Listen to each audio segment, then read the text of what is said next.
மதுரை முத்து அவர்களோட ஒய்ஃப் நீத்து அவர்கள் ரீசெண்டாக அவங்களோட சோசியல் மீடியா பேஜில் அவங்க ஹாஸ்பிட்டலில் இருக்க மாதிரியான ஒரு வீடியோவை போஸ்ட் பண்ணியிருக்காங்க. அவங்களுக்கு என்னாச்சு அண்ட் கீழே கேப்ஷனுமே ரொம்ப எமோஷனலாக போட்டிருந்தாங்க.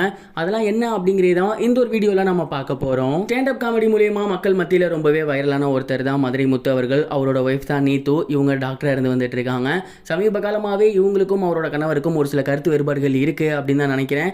ஏன்னா ரொம்ப எமோஷனலாக தான் அவங்களோட சோசியல் மீடியா பேஜில் நிறைய விஷயங்கள் ஷேர் பண்ணி வந்துட்டு இருக்காங்க. ரோபோ சங்கர் அவர்களோட கல்யாணத்துக்கு போயிருந்தப்போ கூட அங்கே அவங்க ரொம்பவே எமோஷனலாக ஒரு சில விஷயங்கள் பேசியிருந்தாங்க. அண்ட் இதனாலேயே இவங்க ரெண்டு பேரும் டிவோர்ஸ் பண்ண போகிறாங்களோ அப்படிங்கிற டாக்ஸ் கூட அதிகமாக எழுந்திருந்துச்சு. இந்த ஒரு நிலையில் மதுரை முத்து அவர்களோட ஒய்ஃப் நீத்து அவர்கள் ஹாஸ்பிட்டலில் அட்மிட் ஆகியிருக்காங்க. அண்ட் அங்கே அவங்க ஒரு சில விஷயங்கள் அப்லோட் பண்ணியிருந்தாங்க. ஒரு வீடியோ ஒன்று போஸ்ட் பண்ணியிருந்தாங்க. அதில் கீழே கேப்ஷனாக என்ன சொல்லியிருந்தாங்க அப்படின்னா, அவளுக்கு இந்த உலகத்தில் அதிகம் பிடித்தது அவனைத்தானே அப்படின்னு போட்டிருந்தாங்க. மேலும் நான் எல்லாருக்காகவும் பேசுகிறேன், எல்லாத்துக்கிட்டையும் நிறைய பண்ணிட்டு இருக்கேன், ஆனால் எனக்கு தான் யாரும் இல்லை அப்படிங்கிற மாதிரி சொல்லியிருந்தாங்க.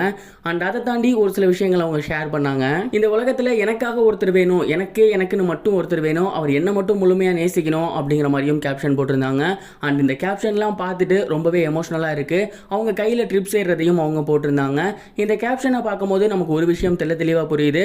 மதுரை முத்தவர்களுக்கும் சரி இவங்களுக்கும் சரி ஏதோ ஒரு விஷயம் நடுவில் போய்கிட்டு இருக்கு. சமீப காலமாகவே ரொம்பவே சேடாக தான் போஸ்ட் ஷேர் பண்ணி வந்துட்டு இருக்காங்க. அண்ட் இப்பயும் அவங்களுக்கு உடம்பு முடியாமல் போயிருக்கு. அவங்களுக்கு எதனால் உடம்பு முடியாமல் போணுச்சு அப்படிங்கிறத ரெண்டு பேத்துல யாராவது ஒருத்தர் சொன்னாங்கன்னா ரொம்பவே நல்லா இருக்கும். அதே போல் அவங்க ரெண்டு பேத்துக்கும் டிவோர்ஸ் அப்படிங்கிற மாதிரியான ஒரு டாக் கடந்த சில மாதங்களாகவே போய்கிட்டு இருக்கு. உண்மையிலேயே அவங்க ரெண்டு பேத்துக்குள்ளே என்னதான் பிரச்சனை, ஏன் அவங்க எங்கே போனாலும் ரொம்ப சோகமாக பிஹேவ் பண்ணிட்டு இருக்காங்க, அண்ட் அவங்க ரெண்டு பேரும் டிவோர்ஸ் வாங்க போகிறாங்களா அப்படிங்கிற மாதிரியான ஏகப்பட்ட கேள்விகள் இருக்கு. மதுரை முத்து அவர்கள் இப்போ வரைக்கும் இதை பற்றி எந்த ஒரு விஷயத்தையும் ஷேர் பண்ணலை. கூடிய சீக்கிரமே நீத்து அவர்களோ இல்லை மதுரை முத்து அவர்களோ இதற்கான ஒரு கிளாரிஃபிகேஷன் கொடுத்தாங்க அப்படின்னா ரொம்பவே சூப்பராக இருக்கும். இது ஒரு புறம் இருக்க, ஆக்டர் வடிவேல் அவர்கள் ரீசெண்டாக ஒரு ஈவெண்ட் அட்டன் பண்ணியிருந்தாரு. அந்த ஒரு ஈவெண்ட்டில் அவர் சீஃப் கெஸ்ட்டாக இருந்தார். அண்ட் அங்கே அவர் ரொம்பவே எமோஷ்னலாக நிறைய விஷயங்கள் ராஜ்கிரண் அவர்களை பற்றி ஷேர் பண்ணியிருந்தார். அவர் என்ன சொல்லியிருந்தாரு அப்படின்னா, இந்த ஒரு ஷோ வந்து சாப்பாட்டை பற்றின ஷோ அப்படிங்கிறதுனால ஒரு விஷயத்தை நான் அவங்க சொல்ல விரும்புகிறேன். என் லைஃப்பில் எனக்கு சாப்பாடு போட்ட ஒரு மனுஷன் அப்படின்னா அது ராஜ்கிரண் ஐயா மட்டும்தான். ஏன்னா அவர் வந்துட்டு அந்த டைமில் கவுண்டமணி இருந்தாங்க, செந்தில் இருந்தாங்க, என்ன அந்த டைமில் வளர வச்சார். எனக்கு அப்போ யாருமே இல்லை, அவர் ஆஃபீஸ்லேயே என்னை இருக்க வச்சார், அங்கேயே எனக்கு சாப்பாடு போட்டார், ஒரு பெத்த புள்ள மாதிரி பார்த்துக்கிட்டாரு. குறிப்பாக சொல்ல போனால் என் அப்பா அம்மாவுக்கு அடுத்து என்னை அவ்வளோ கேர் பண்ண ஒரு ஆள்னா அது ராஜ்கிரண் ஐயா மட்டும்தான்.